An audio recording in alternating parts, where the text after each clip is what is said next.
Ini lagi ada pertanyaan Pak Ustadz Ya. yang mau bergabung. Assalamualaikum Pak Ustadz. Waalaikumsalam warahmatullahi. Saya mau bertanya di luar tema. Kalau seseorang perempuan berbuat zina dengan suami orang, sedang itu perempuan masih status bersuami, gimana hukumnya itu Pak Ustadz? Apakah dosa yang diperbuat mereka masih dapat ampun dari Allah?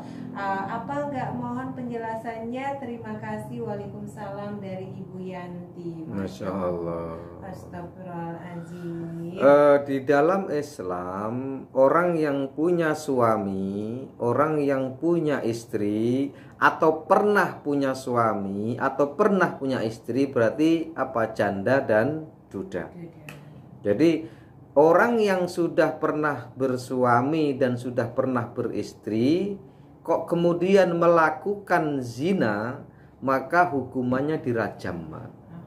Dirajam itu ada perempatan jalan yang rame orang lalu lalang, kemudian dia yang nanti pemerintah setempat menyiapkan batu kerikil, nggak boleh batu besar, batu kerikil, dan ditanamlah tubuh orang itu hanya tinggal kepalanya. Nah, nanti orang yang lewat wajib untuk melemparinya. Siapapun yang lewat di situ harus melemparinya. Nggak boleh pakai batu yang besar. Kalau pakai batu yang besar kan cepat mati. Dipakailah batu kerikil ini agar dia merasakan sakit, Mbak. Nah itu merasakan sakit sebagaimana dia merasakan nikmat. Kan pada waktu orgasme kan nikmat semua tuh. Nah disitulah kemudian dia merasakan sakit seluruh tubuhnya. Itu hukuman Islam seperti itu. Bagaimana kemudian kalau kita hidup di sebuah negara yang nggak menerapkan hukum itu? Ya taubatan nasuhala. Taubat yang setobat-tobatnya. Anda sudah sangat jauh itu gitu loh. Kalau orang yang masih bujang gadis berzina, itu bukan dirajam, tapi didera 100 kali dan diasingkan selama 1 tahun.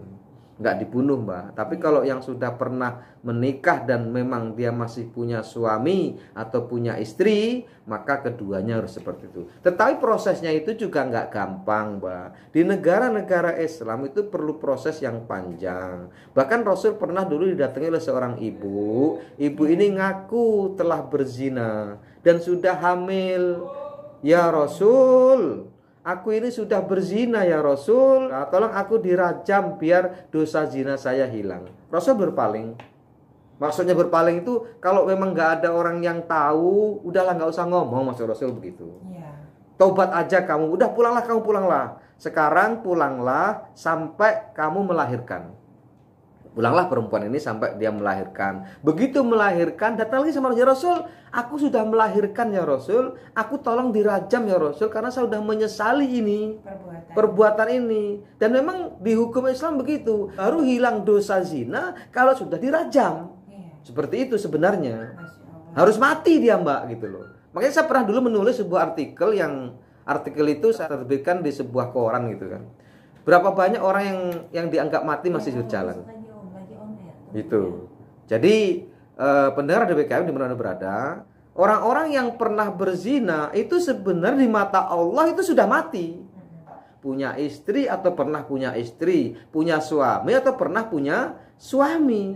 Lalu kemudian Rasul ngomong, udahlah pulanglah, tunggulah sampai selesai kamu menyusui anakmu. Maksudnya Rasul nggak usah cerita lagi lah, nggak ada yang tahu, cuman Rasul sama dia. Tapi si perempuan ini ngotot, pengen dia dirajam, Mbak. Agar apa? Agar dosa zinanya menurut dia harus hilang. Gitu loh. Hilangnya dia harus pakai itu. Lalu kemudian setelah 2 tahun dia menyusui, datang lagi kepada Rasul. Ya Rasul, tolong aku dirajam. Baru akhirnya Rasul merajamnya. Di sini gambaran betapa dosa zina itu luar biasa. Tetapi seakan di negara yang memang tidak memberlakukan hukum itu, seakan sepele-sepele saja, Mbak. Seakan makan rujak mie aja zina itu sekarang. Seperti itu. Mudah aja dia melakukannya. Makanya dalam artikel itu saya sebutkan berapa banyak mayit-mayit berjalan sebenarnya di Indonesia ini. Di lingkungan kita, kita sering melihat mayit berjalan tapi tidak merasakan bahwa dirinya adalah mayit yang berjalan. Kenapa? Di mata Allah orang yang berzina, orang yang sudah punya suami atau pernah punya suami, orang yang sudah punya istri atau pernah punya istri berzina, itu sebenarnya di mata Allah dia sudah tidak ada lagi di sini.